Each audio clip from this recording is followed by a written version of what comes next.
বতৰটো ডাৱৰীয়া কাৰণে ভাবিলোঁ গাহৰি খাই দিওঁ। মোৰ লগৰ ল'ৰা আৰু মই ওলাই গ'লোঁ ৰুমৰ পৰা বাহিৰত। কেমেৰাটো মোৰ ৱাইফক ধৰিব দিলোঁ। তাৰপিছত গ'লোঁ এটিএমত পইচা ল'ব। চাওঁচোন এটিএমৰ দৰ্জাখন উল্টাকৈ খুলি দিছোঁ মই। আহি গ'লোঁ পইচা ওলাই।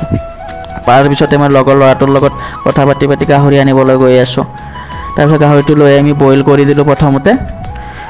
ভাবিলোঁ আপোনালোককো দেখাই দিওঁ। তাৰপিছত এই পিঁয়াজ কাটি আছে, ভাবিছোঁ কান্দি আছে, কিন্তু নহয়, পিঁয়াজ কাটোতে তাৰ কান্দন ওলাইছে। তাৰপিছতে আৰু পিঁয়াজটো কাটা হৈ গ'ল আমাৰ। আমি বিলাহী আলু সেনে কাটি দিলোঁ। তাৰপিছত গাহৰিটো বইলো হৈ গ'ল আমাৰ। তাৰপিছত পিঁয়াজ, আদা নহৰু, আলু, নিমখ, তাৰপিছতে মছলা আমি গোটাখিনি ইয়াত কৰি দিলোঁ। ইয়াত কি ধুনীয়া হৈছে চাবচোন কালাৰটো। এতিয়া এনেকৈ সানি লোৱাৰ পিছত তেলটোও দি দিলোঁ, হালধিও দি দিলোঁ একেবাৰে। সানি ল'লোঁ আমি। সানি লোৱা মানে কি, তেলটো আমি গৰম হ'ব দিছোঁ, তাৰ আগত আমি সানি তেলত বহাই দিলোঁ আমি।